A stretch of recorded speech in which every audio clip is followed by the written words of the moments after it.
Il est 8h30. Bretagne 5, l'invité de la matinale, avec la boulangerie-pâtisserie d'Élise des Anges à Pommerais. Et ce matin, notre invité dans la matinale est Mathieu Guillard. Il est président du Parti breton. Il est venu jusqu'à nous dans le studio de la matinale. Je l'en remercie. Bonjour. Bonjour et merci à vous. Alors on va parler de politique, je le disais tout à l'heure en commençant, et on va parler évidemment des élections régionales, mais j'aurais voulu parler des langues de Bretagne dont on parle beaucoup, et je sais que le Parti breton y est attaché. Hier, il y avait un rassemblement devant le Parlement à Rennes. Vous y étiez ? Oui, tout à fait. Alors d'abord, je voudrais vous remercier de m'accueillir. Je viens en tant que tête de liste départementale Ille-et-Vilaine pour les régionales, pour la liste Bretagne responsable. Je tiens à excuser Joannick Martin qui n'a pas pu venir pour l'interview, car il a une bonne raison, il est papa depuis 2 heures. Là. Ah, voilà. Donc voilà, alors on le félicite en direct à l'antenne. Merci pour lui. Donc effectivement, nous étions hier à Rennes, sur les marches du Parlement de Bretagne, donc avec différents acteurs des langues régionales en Bretagne. Paul Molac était là aussi. Nous soutenons évidemment cette loi qui est une bonne loi, qui est une bonne chose, qui permet de déminer un certain nombre d'obstacles et d'écueils et de freins que les Jacobins ont mis sur la route des langues régionales. Donc avec cette loi, par exemple, on peut utiliser le n-tilde, un tribunal ne peut plus s'opposer à un panneau bilingue, car c'était le cas en 2021 en France, au XXIe siècle. Il y a donc un maire indélicat ne peut plus s'abstenir de payer le forfait scolaire à Diwan. On acte le principe de l'immersion linguistique, qui est la méthode, la manière la plus efficace, etc., etc. Donc c'est une loi qui démine pas mal de choses. Ce n'est pas une loi qui permet de mettre en place une véritable politique linguistique avec le budget qui va avec. Ça, c'est une volonté politique au niveau de la région qui le fera, qui n'est, à notre avis, pas le cas aujourd'hui de la part de Loïc Chenet-Girard. Mais, et pourtant, il y a eu une part de volontarisme quand même autour des langues de Bretagne. Alors, il y a eu du volontarisme, il y a beaucoup de volontarisme affiché par un certain nombre de personnes, parce qu'on est à 2 mois et demi des régionales, mais il faut regarder aussi ce qui s'est fait ces dernières années. Le volontarisme, je pense qu'il a été du côté de Paul Molac et de tous les acteurs qui ont été autour de lui dans ce travail parlementaire, qui a été remarquable parce qu'il a dépensé énormément d'énergie et de temps pour réussir à mettre en place cette loi. Alors, des députés ont fait un recours au Conseil constitutionnel, 60 députés en marche. Une partie d'ailleurs était des députés qui avaient voté cette loi. Et il y en avait 10 sur les 60. C'est très surprenant, et des spécialistes du droit constitutionnel indique que c'est un cas unique dans toute l'histoire parlementaire française, apparemment. Donc c'est assez incompréhensible. Je crois qu'il y a une expression pour ça, on appelle ça des députés godillots. Donc si vous voulez, c'est une loi, c'est une loi qui devra ensuite faire l'objet de décrets d'application. Et là aussi, on sait qu'il y a des lois qui n'ont jamais eu de décret d'application. Donc il reste encore beaucoup de chemin, mais c'est très bien que cette loi existe, et il faut absolument la défendre. Elle va permettre de souffler aux acteurs de terrain qui dépensent tant d'énergie et tant de temps en permanence pour maintenir nos langues régionales et pour les faire progresser. La présidente de Diwan ne prend pas souvent la parole, mais elle l'a prise hier sur les marches du Parlement de Bretagne, et elle a exprimé son ras-le-bol, tout simplement, d'être baladé entre différents services administratifs. On leur dit une chose, on fait l'inverse, etc. Il y a des écoles qui devraient être sous contrat avec l'État parce que c'est la loi, et qui ne le sont pas, comme à Saint-Herblain par exemple. Donc tout cela est pénible, et cette loi Molac, elle permettra probablement de mettre fin à tous ces écueils et tous ces freins. J'ai posé la question à Paul Molac, qui était notre invité hier dans la matinale. Qu'est-ce qui fait peur au niveau des langues régionales? Alors on va se limiter, nous, au breton et au gallo, mais qu'est-ce qui fait peur finalement? Écoutez, moi je pense pas que ce soit de la peur en fait. Beaucoup effectivement de commentateurs ont dit, mais de quoi ont-ils peur? Je pense pas que ce soit de la peur. D'ailleurs, les langues régionales ne les font pas peur à ces députés jacobins. Je pense qu'ils ont une réaction d'intolérance.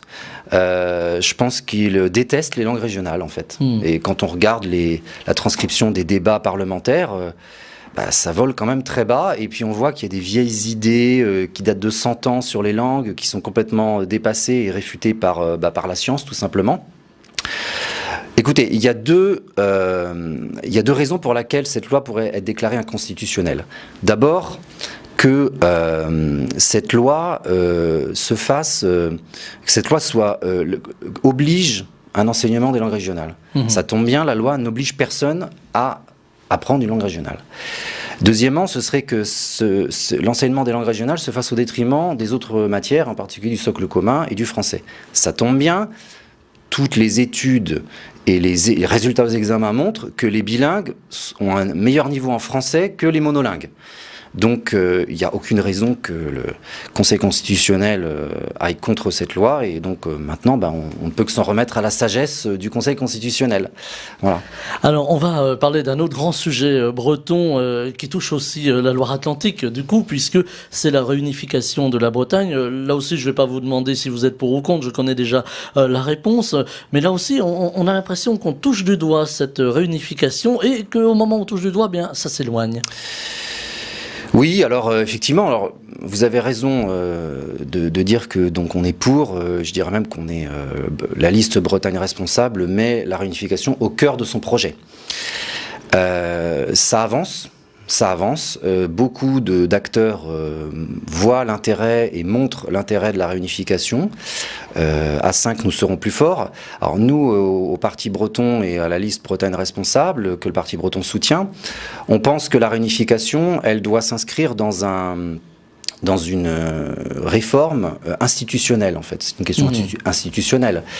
Les seuls qui bloquent, finalement, c'est un certain nombre de politiques qui n'ont pas intérêt à ce que ça bouge. Parce que eux, ils ont une carrière, ils veulent monter dans l'organigramme du siège parisien de leur parti et ça les gêne. Mais en fait, quand on discute avec les acteurs économiques, les acteurs associatifs, la réunification, c'est pas seulement une question culturelle ou historique. J'entendais Claire Desmarres parler de la réunification surtout sous cet aspect-là. Je pense que c'est assez réducteur. C'est aussi une question économique et sociale, en fait. Claire Ça Desmarres concerne toute la société. Qui est candidate Europe Écologie Les Verts. Tout à fait. Et Rassemblement de la gauche aussi.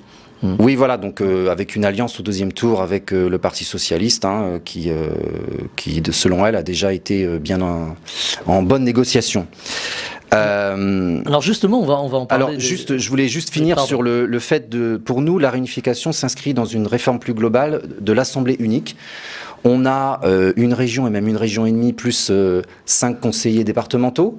Il faut qu'on ait une collectivité unique et dans ce cadre-là, on aura une loi qui permettra de mettre en place la réunification. C'est tout à fait possible. C'est ce qui s'est fait avec la réforme territoriale en 2014, notamment avec la réunification de la Normandie. Ça s'est passé très bien. Et donc on peut faire la même chose. On a aujourd'hui une collectivité unique qui se met en place en Alsace et on pense que ce sera beaucoup plus efficace. Ça coûtera aussi moins d'argent public, ce sera plus proche du terrain. Donc faisons-la. Nous, à Bretagne Responsable, nous poussons pour cette réforme institutionnelle, cette grande réforme institutionnelle. Alors justement, on va parler de votre programme. Alors on ne pourra pas tout détailler, 20 minutes ça passe très vite, mais en termes de territoire, justement, vous faisiez allusion à cette Assemblée de Bretagne. Est-ce qu'il est temps de rééquilibrer, j'allais dire, la gestion des territoires? Aujourd'hui, on a un Centre-Bretagne qui a du mal à émerger, j'allais dire. On a de grandes métropoles, on pense à Rennes, Brest, alors Nantes pour le coup. Est-ce que là aussi, il va falloir travailler sur ce rééquilibre? Oui. Alors, vous avez tout à fait raison de poser cette question parce que c'est une question qui est justement totalement liée à la réunification.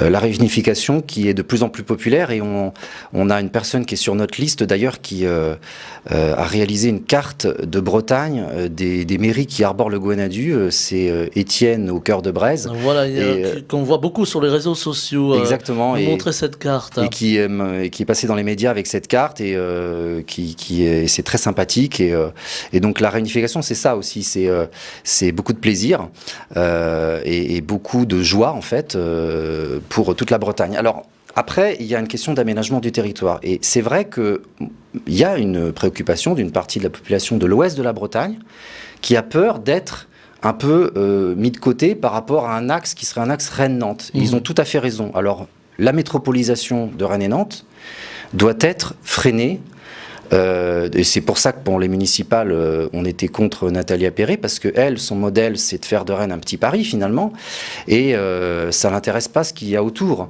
Donc on va assécher le territoire. Il faut surtout pas aller vers ça. Il faut avoir un territoire équilibré, et évidemment que la réunification que je mets dans un cadre plus global de collectivité unique, ça devra se faire avec un bon équilibrage entre l'Est et l'Ouest, entre le Nord et le Sud aussi. Il y a plusieurs dimensions sur le territoire breton, et il faut bien sûr que tout le monde s'y retrouve. Et comment équilibrer ces territoires, par exemple, une fois la réunification effective, par exemple, quelle sera la capitale administrative de la Bretagne? Voilà, ce sont des questions un petit peu pratiques qui peuvent faire sourire finalement, mais qui sont importantes. Oui, parce que je souris parce que c'est la question qui revient systématiquement, la question de la capitale. Alors la capitale, alors chacun y va un petit peu de sa ville, etc. Écoutez, nous on pense qu'il faut avoir une vision peut-être un peu innovante et sortir un petit peu du schéma franco-parisien. Vous savez, il y a plein de régions et de pays dans le monde qui ont plusieurs capitales. Je peux même vous citer un État, l'Afrique du Sud, qui en a 4. Donc on n'est pas obligé de tout mettre au même endroit. Donc on peut très bien imaginer que Rennes et Nantes, mais aussi Vannes, Quimper, Saint-Brieuc ou Brest, aient une partie des fonctions dans une Bretagne décentralisée. On n'est pas obligé de reproduire le modèle jacobin centralisateur français au niveau de la Bretagne. Et c'est tout un aménagement. Et ce qu'il faut aussi, c'est avoir une méthode, c'est-à-dire mettre tous les acteurs autour de la table, que tout le monde s'y retrouve. Je crois que les Bretons ont cette capacité. Ils ont déjà montré qu'ils pouvaient avancer collectivement, même si on n'est pas d'accord sur tout, on peut faire des compromis. On l'a vu avec la loi Molac, c'était très transpartisan finalement. Oui, c'était très transpartisan, ça n'a pas du tout suivi les partis politiques, en fait l'appartenance aux partis politiques. En fait la ligne de fracture elle est plus au niveau géographique, c'est-à-dire que quand on regarde une carte des votes et pour ou contre la loi Molac et au niveau du recours aussi, on voit que les députés les plus concernés dans les territoires qui ont des langues régionales, ils ont tous voté pour, quel que soit le parti, et c'est bien normal, personne n'aurait compris qu'un député breton vote contre. Ceux qui ont voté contre, c'est beaucoup en Île-de-France et dans le centre de la France, en fait. C'est-à-dire des gens qui sont a priori moins concernés et qui ne veulent pas qu'on parle breton en Bretagne, par exemple, ou qu'on parle basque au Pays Basque ou gallo, etc. Donc la ligne de fracture, elle est géographique en réalité. Alors on va parler de ces élections régionales qui vont avoir lieu. Alors si tout se passe bien, a priori, il ne devrait pas avoir de changement les 20 et 27 juin. J'allais presque dire que les grandes manœuvres avaient commencé, les partis politiques se sont mis en marche, il n'y a pas de jeu de mots là non plus. On voit qu'on part un petit peu en ordre dispersé. On a vu cette scission au sein de la région Bretagne où le président Loïc Chenet-Girard part sous la bannière socialiste. Le premier vice-président Thierry Burlot a choisi l'étendard LREM. On a l'impression d'une fracture du paysage breton. On n'était pas habitué à ça. Oui. C'est vrai qu'on a du mal à y retrouver ses petits, j'ai envie de dire.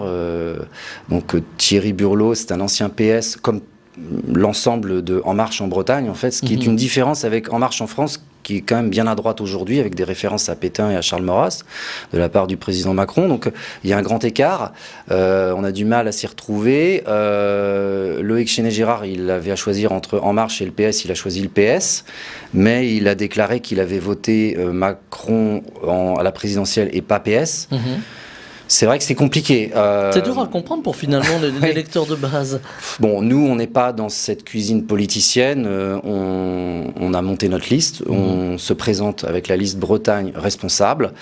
Vous savez, on fréquente un peu les coulisses, forcément, même si nous, on n'est pas des professionnels de la politique, ce qui nous distingue d'ailleurs de toutes les autres listes.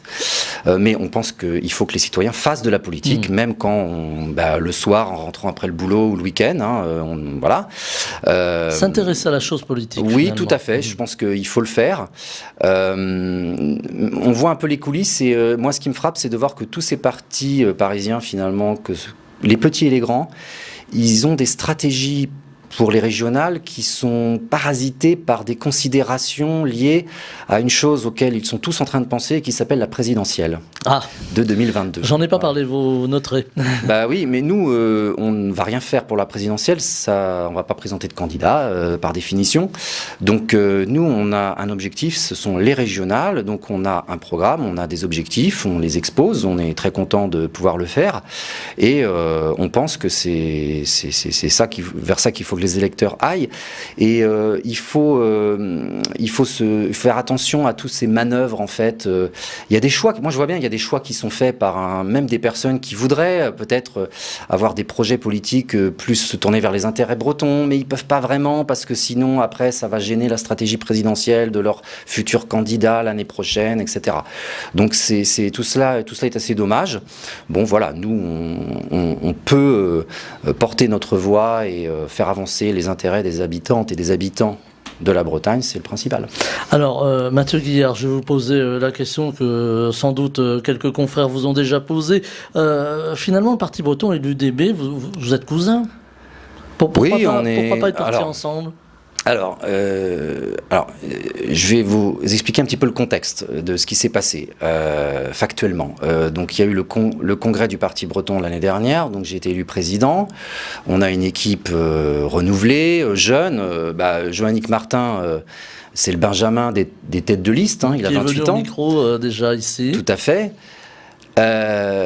L'été, j'ai contacté l'ensemble des partis politiques bretons et des personnalités bretonnes pour dire est-ce que vous voulez qu'on fasse quelque chose ensemble pour les régionales ? On peut s'unir au-delà de on a beaucoup de points communs finalement. Et force est de constater qu'ils ont tous eu une stratégie différente. Ils sont tous partis se mettre sur des listes de grands partis politiques parisiens. C'est leur choix. Nous, c'est pas notre stratégie. Nous, on pense que on a la capacité de monter une liste parce que ça coûte très cher. C'est un effort financier très important, même si on aura un budget probablement 20 fois inférieur à celui de Loïc Chenet-Girard, s'il a le même que Jean-Yves Le Drian en 2015. Mais en tout cas, c'est un gros effort militant aussi, mais on a la capacité de le faire. Donc on le fait. Les autres sont partis avec se greffer en fait sur des listes pour essayer d'avoir des places d'élus. Mon avis, c'est pas la bonne stratégie, mais après ils font ce qu'ils veulent. Voilà. Mais nous, on a une liste soutenue par le Parti breton, mais aussi avec des personnes extérieures au Parti breton. La porte est ouverte, jusqu'au bout, elle le restera. Alors voilà, on le note. Donc cette porte ouverte. Il y aura un deuxième tour. Il y aura des alliances possibles sans dévoiler quoi que ce soit. Écoutez, des alliances, il y en aura qui se feront. Alors, ce que les commentateurs prévoient, c'est qu'il y ait pas mal de listes qui soient qualifiées au deuxième tour. Il y a un certain éclatement, finalement, du paysage politique. Donc, ça permet des combinaisons très diverses. C'est difficile de savoir ce que vont faire les uns les autres. Nous, en tout cas, on a une chose qui est claire, c'est que si on fait une alliance, ce sera toujours en cohérence avec notre programme et ce qu'on défend, dans tous les domaines économiques, sociaux, culturels, environnementaux, etc., agricoles, logement, énergie, sécurité aussi, c'est important. On va en parler de la sécurité, si vous voulez. Mais en tout cas, ce sera toujours en respectant ces intérêts-là et en faisant des alliances qui soient des vraies alliances, en fait. Alors justement, la sécurité, vous y faisiez allusion. Aujourd'hui, c'est un enjeu. On le voit avec encore cette attaque terroriste près de Paris, dans les Yvelines. Est-ce que la Bretagne est touchée aussi par une forme de délinquance, par le trafic de drogue ? Alors, on va tout de suite rassurer les auditeurs, c'est pas un coupe-gorge la Bretagne, mais il y a ces problèmes-là.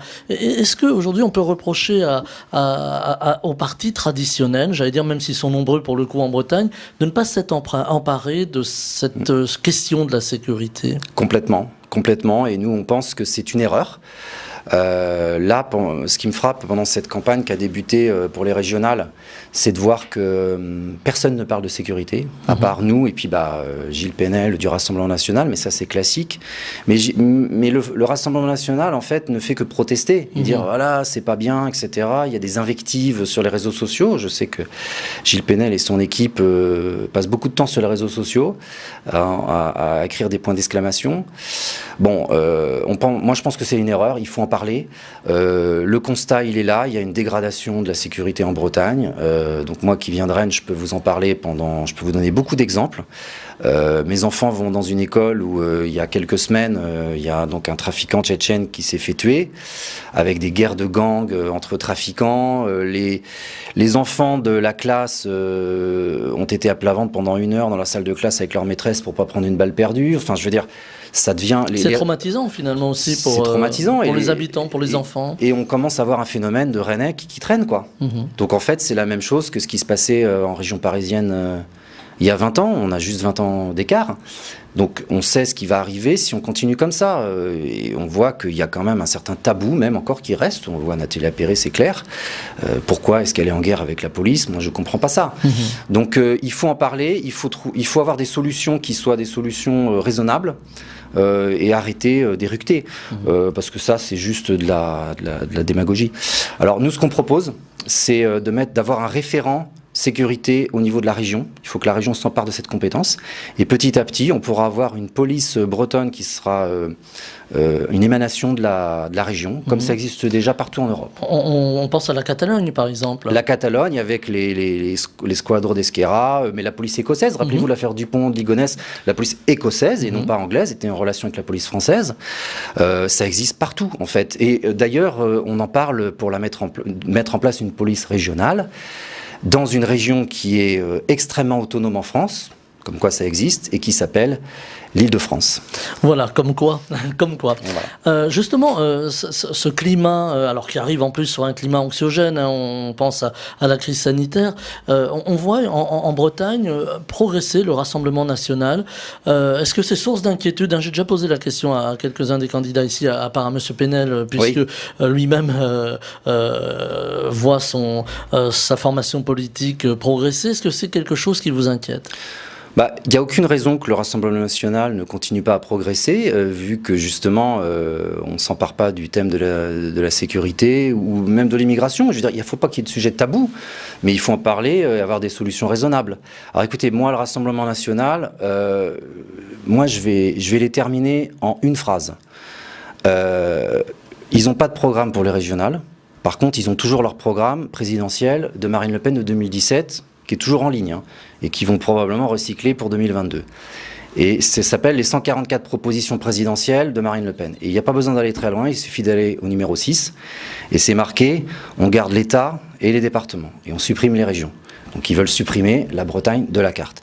Donc que M. Penel se présente au régional, c'est une mascarade, et moi j'invite les électeurs à ne pas se laisser tromper par des marchands de rêve qui en réalité ne pensent qu'à une chose, c'est Marine Le Pen en 2022. La Bretagne, ils en ont rien à faire. D'ailleurs, quand elle est venue en Bretagne, elle a dit le peuple breton n'existe pas. Donc, si. Alors, on va balayer très rapidement votre programme au Parti breton. On a parlé de la langue, on a parlé de la réunification, on a parlé évidemment de la sécurité aussi, c'est important. Il y a aussi les territoires, et les territoires, c'est aussi l'aménagement des territoires. On pense aux mobilités, c'est un enjeu pour demain, et à l'économie. Comment préserver l'économie bretonne? Parce que finalement, on fait un petit peu exception. On arrive, malgré les grandes crises et ces moments difficiles, à préserver cette économie bretonne si importante. Alors effectivement, oui. Alors avec la crise sanitaire, c'est vrai qu'il y a beaucoup de choses à dire. On a notamment les commerçants, les hôtels, les restaurants, les cafés, les salles de spectacle qui sont très impactés. Donc nous, on pense que la région doit prendre en main, mettre en place des mesures concrètes avec un plan de déconfinement avec distanciation pour tous ces lieux, avec aussi un arrêt du couvre-feu, du coup, puisque pour les restaurants et les cafés. Il faut préparer la saison estivale aussi, ça s'anticipe. Et puis il faut prendre en main la vaccination, parce que, là, on est en retard par rapport aux autres pays européens. Il faut arrêter de comparer la France à l'Afrique du Sud et à l'Inde, et il faut être sérieux, il faut la comparer aux autres pays européens, c'est ça qui est intéressant. Après, il faut aussi dire que la Bretagne est un pays riche, en fait. Le PIB breton, c'est 120 milliards d'euros. On a un PIB par habitant qui est légèrement plus élevé que celui de la Catalogne, qui est souvent présenté comme la grande région riche. Donc en fait, on a une économie qui est quand même solide et avec des entreprises qui sont des pépites. Il y a des entreprises à Saint-Brieuc là qui travaillent avec la NASA, etc. Donc on a aussi ça. On a des filières de très haute valeur ajoutée. Donc on est un géant économique en réalité. Ça, il faut que les Bretons en aient conscience. Le problème, c'est qu'on est un nain politique. Donc si on veut défendre les intérêts économiques et donc aussi sociaux des Bretons, il faut qu'on puisse avoir un pouvoir d'initiative économique et c'est ce qu'on a pu décliner, nous, dans notre programme. Alors, il nous reste une petite minute, nous dit Frédéric Guyon, notre réalisateur. Alors, c'est peu, mais vous reviendrez, la campagne n'est pas finie. Je parlais des infrastructures tout à l'heure. Il est important aussi de développer ces infrastructures. Oui, tout à fait. Alors, il y a donc des infrastructures qu'il faut développer tous azimuts. Alors, on a le rail, on a aussi toutes les infrastructures, le transport maritime, en fait, on a quand même une situation géographique exceptionnelle. On voit tous ces bateaux passer au large de la Bretagne pour aller au Havre ou aux Pays-Bas, par exemple. Dans le cadre du Brexit, notamment, on voit là encore que les intérêts économiques de la Bretagne ne sont pas défendus. C'est vrai aussi pour la pêche, d'ailleurs. Je vois que même Jersey a un ministre de la pêche qui défend les intérêts des pêcheurs jerseyais. Donc bon, ce serait bien qu'on ait ça aussi. Mais bien sûr, oui, il faut avoir, de toute façon, il faut qu'on ait une compétence en matière de mobilité, de transport. Il y a beaucoup d'innovations en ce moment qui vont faire qu'on va avoir un développement des transports très important, notamment dans l'accès aux grandes villes, avec des modes de déplacement alternatifs. Là, je discutais hier avec un chef d'entreprise du Parti breton qui va développer le transport en fait de marchandises dans les grandes villes avec des véhicules à hydrogène non polluants plutôt que de faire venir des camions dans les grandes villes. Donc il y a plein de choses innovantes comme ça. Et voilà, tout ça, ça va se développer. Alors on va devoir en rester là parce que le temps tourne, mais vous reviendrez, on parlera d'écologie. On l'a pas abordé, mais c'est aussi un point important. Et d'agriculture et d'agroalimentaire. Bien sûr, voilà. Je vous remercie, en tout cas, Mathieu Guillard, d'être venu jusqu'à nous. Vous êtes tête de liste du Parti breton en Ille-et-Vilaine. Vous êtes aussi président de ce Parti breton. Vous êtes tête de liste de Bretagne responsable. Bretagne responsable, voilà, j'allais donner le nom de la liste, c'est important. Merci d'être venu jusqu'à nous dans les studios de la matinale ce matin, et puis je vous souhaite une très belle journée. Merci vous aussi. Bretagne 5 matin, Stéphane Hamon.